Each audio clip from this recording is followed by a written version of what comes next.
Salut, c'est Cyril de Web de Fou, j'espère que tu vas bien aujourd'hui. On se retrouve pour un nouveau podcast pour voir s'il vaut mieux faire des séquences email automatisées ou manuelles. Je vais te répondre à cette question, je vais te montrer les avantages des deux et les désavantages des deux, mais surtout, à la fin de ce podcast, tu vas savoir s'il vaut mieux les faire automatisées ou manuelles pour ton business. Avant ça, tu connais les trucs, tu cliques sur le bouton s'abonner, tu vas dans la description, il y a un lien, ça s'appelle Rejoins mes contacts privés. Tu cliques dessus, tu mets ton email et tous les matins, tu reçois un podcast à forte valeur ajoutée avec des informations qui vont changer ta vie et ton business, crois-moi. Avant de partir sur le podcast, je te le redis, j'ai un canal Telegram. Le canal Telegram, je partage tout ce que je peux pas partager sur les podcasts. Il y a des vidéos, des images, un peu un truc de ma vie à Dubaï, etc. Je te partage des astuces business, je te partage ma R&D que je fais dans certains business, je te partage mes idées de produits, tout. En fait, il y a toutes mes idées quotidiennes, etc. C'est une vraie communication que je fais avec toi tous les jours. Il y a du contenu unique, donc je t'invite vraiment à y aller, à cliquer dessus. Et bienvenue à toi en cliquant sur le lien du Telegram. Allez, on y va pour le podcast.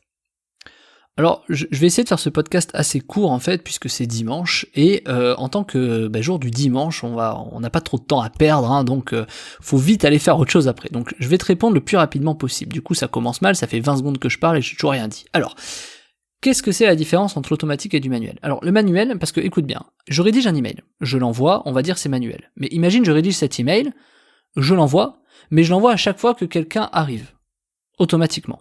On parle d'un email qui est manuel automatisé, on parle d'une séquence qui est automatisée à travers des emails manuels. Donc c'est quoi la différence et qu'est-ce qu'il vaut mieux faire? Je vais t'expliquer.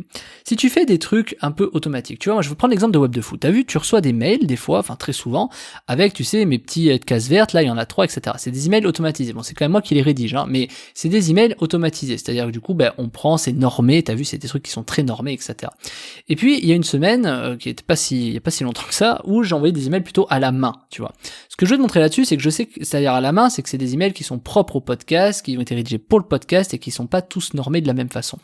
Donc du coup, la question c'est, est-ce qu'un email que tu rédiges clique mieux qu'un email qui est automatisé et que les gens ont l'habitude de recevoir? Bien sûr que oui. Parce que, en fait, quelque chose qui est très manuel, c'est quelque chose que les gens vont lire, tu vois, ça sort un peu de l'ordinaire. Sauf que si tu fais que des emails manuels, à la fin, tu auras le même résultat que de faire que des emails automatisés. Donc, qu'est-ce qu'il faut changer? Qu'est-ce que c'est la différence? En fait, on a tendance à croire que automatisé égale fait par un robot ou de manière systématisée. Manuel, on a tendance à dire que c'est quelque chose fait à la main. Mais je vais te montrer que tu peux très bien faire des emails manuels automatiques. Je t'explique. Les gens, s'ils reçoivent toujours la même forme d'email, comme moi je fais sur Web de Fou, au bout d'un moment ils se lassent un peu, ils cliquent moins, etc. Si d'un coup je change la forme, ils vont tous plus cliquer. C'est le cas de mes emails de vente qui cliquent beaucoup plus que mes podcasts, etc. C'est évident et c'est normal, d'accord? Donc maintenant, imagine tu fais ça de manière automatique. Imagine tu as par exemple 7 structures différentes dans la semaine et de manière aléatoire, même pas aléatoire, et tu prends ces 7 structures et tu fais des emails normés différemment pendant 7 jours, donc du lundi au dimanche. Et le lundi d'après, tu recommences avec en gros forme 1, forme 2, forme 3, forme 4, forme 5, forme 6, forme 7, et après tu recommences le lundi, forme 1, forme 2, forme 3, voilà, etc. Ou alors t'inverses, tu fais forme 1, 2, 3, 4, 5, 6, 7, forme 3, 4, 8, 3, 4, 7, 5, 2, 1, tu vois, tu peux alterner les formes, de sorte à ce que finalement les gens ne se lassent pas de tes emails, ne se lassent pas des emails en termes de structure. Donc c'est important par exemple de te poser et de dessiner des sortes de templates, des structures d'emails, et de te dire, bon voilà, et ensuite tu combles les trous, c'est-à-dire les trous, tu combles le template, tu mets ce que tu as à dire, quoi.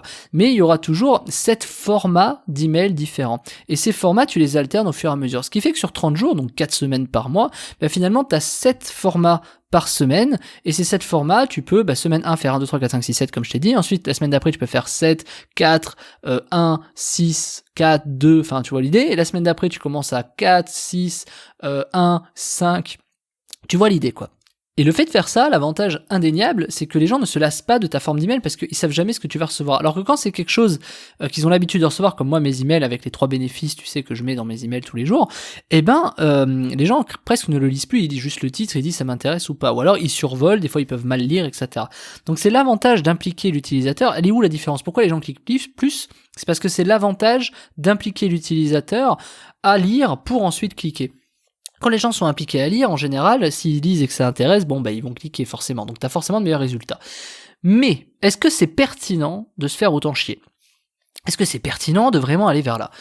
La réponse, elle est oui et non. Elle va dépendre d'une simple question que tu as à te poser. C'est, est-ce que le temps que je mets à créer ces templates et à faire les mails manuellement vaut les résultats VS le fait que ce soit normé en automatique. Moi, je vais te donner un exemple. Et la stat est toujours la même, peu importe ce que tu fais dans le web. En général, le fait de le faire de manière manuelle, ça te fait augmenter de 30% tes clics. C'est-à-dire que si tu fais, 10 clics, tu vas faire 13 clics. Bon. Maintenant, imaginons que tu fais 100 clics, tu vas gagner 30 clics de plus. Maintenant, imaginons que tu fais 1000 clics, tu vas gagner 300 clics de plus, 30% de plus. Donc, j'ai envie de te dire, ça va dépendre du volume de l'audience, mais surtout, ça va dépendre de ton constat à toi. Est-ce que t'achètes finalement plus, si t'as plus de clics, est-ce que t'achètes plus? Parce que des fois, ça va dépendre des emails que tu rédiges. Si ton email est très axé sur la curiosité, bah c'est pas pour autant que les gens vont acheter. Par contre, donc du coup on va venir sur la question fatidique, est-ce que plus de clics égale plus de ventes? Pas forcément, même rarement. L'idée c'est plutôt de dire, disons que c'est relatif, mais disons que si tu fais 1000 clics vs 10 clics, tu vendras plus. Mais si tu rédiges bien un mail, peut-être qu'avec 700 clics, tu feras 2 fois plus de ventes qu'avec 1000 clics, tu vois. Donc encore une fois, en fait tout est hyper relatif, ça va dépendre de quoi on parle. Donc en vérité, les clics, des fois ça vaut peut-être pas le coup de se casser les bonbons à essayer de faire des mails manuels. Sauf que dans tous les cas, je vais t'expliquer un truc, tu es obligé de rédiger les emails si tu veux en envoyer. Donc en fait l'idée, elle est pas tant de savoir si ça va plus cliquer ou pas, l'idée elle est de personnaliser l'expérience, ça tu l'avais bien compris, mais elle est également, dans un fait simple, celui de vendre dans ton email, de vendre un maximum. Peut-être pas dans le premier, quand tu as une séquence email automatisée, il faut peut-être pas vendre dans les premiers, mais tu peux vendre après dans ceux qui suivent. Et le fait de vendre derrière, ça permet aux gens de créer une relation avec toi, une sympathie, une confiance, et à la fin d'acheter ton produit. Donc en fait, ce que je veux te montrer là-dedans, c'est que c'est pas parce que tu vas forcément faire plus de clics que tu vas plus gagner d'argent, et du coup tu peux te retrouver dans ce système complètement inversé de dire j'ai fait des templates, j'ai fait des séquences, je me suis cassé les bonbons, et finalement je fais peut-être moins de ventes que quand je faisais moins de clics. Donc il faut que tu arrives à jauger ça. Et pour jauger ça, le plus simple, c'est de commencer par le plus rapide. Pour moi, la vraie solution, je te la donne et je fais toujours ça dans mes business, c'est qu'est-ce qui est rapide à tester et qui est réitérable le plus rapidement possible. C'est-à-dire que moi, je préfère faire des mails qui cliquent moins, qui vont être systématisés, où je vais changer quelques éléments marketing qui vont permettre de me donner une certitude, et quand j'ai les arguments marketing qui fonctionnent bien, je peux faire un mail derrière qui va fonctionner très bien. Plutôt que de croire un peu à l'aveuglette, un peu comme chercher une aiguille dans une botte de foin et dire tiens ça va super bien marcher. Non, j'en sais rien. Donc c'est ça qui est bien. Je vais te donner un exemple sur Web de Fou. Le fait de faire des mails un peu systématisés avec les 3 bénéfices, etc. Tu le vois pas forcément, mais il y a des types d'arguments que moi je teste en fonction des jours et des programmes, etc. Quand je recoupe les infos sur mes Google Drive, je vois que forcément il y a des arguments qui ont plus fait mouche. Forcément sur le nombre de podcasts que je fais, et j'en ai plus de 250 là, forcément tu te dis ouais, il y a toujours des arguments qui marchent mieux que d'autres. Est-ce que pour autant ça veut dire que ces arguments je dois les appuyer tous les jours? Non, parce que si les gens sont habitués à cet argument, ils vont moins cliquer en fait, tu vois. Donc c'est à toi de jauger finalement le bon équilibre, tu vois. Donc c'est pour ça que ça sert à rien d'aller appuyer comme un fou sur un argument qui fonctionne très bien. Ça tu le fais que quand tu fais de la pub, tu le fais pas auprès de tes clients et tes prospects. Tu le fais pour amener des prospects, mais après tu dois être un peu plus soft, voilà, parce que les gens doivent te faire confiance.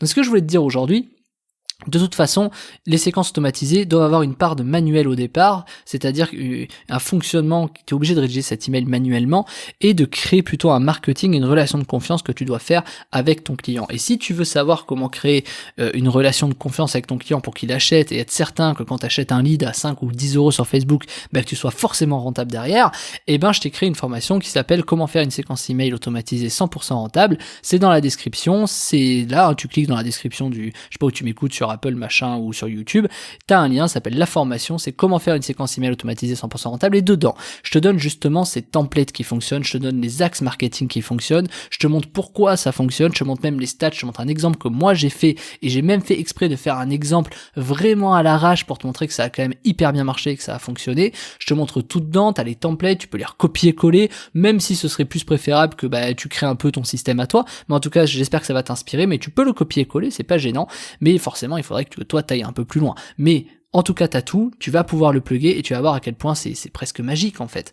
Et t'auras plus à te soucier du coût de est-ce que ça vaut 5 euros du lead, est-ce que ça vaut 8 euros le lead ou 10 euros. Tu vas voir qu'en fait c'est quelque chose qui fonctionne très très bien. Donc je te laisse cliquer sur le lien dans la description qui s'appelle Comment faire une séquence email automatisée 100% rentable. C'est dimanche, profites-en. Ce soir à 23h59, le prix de la formation il double. Donc c'est le moment d'en profiter, c'est dimanche, c'est le confinement. Au moment où tu m'écoutes, je t'en prie, clique et profites-en. C'est le moment d'installer ça pour ton business, peu importe qu'il soit physique ou internet, tu verras que ça va cartonner. Allez, je te souhaite un très bon dimanche et je t'attends tout de suite de l'autre côté.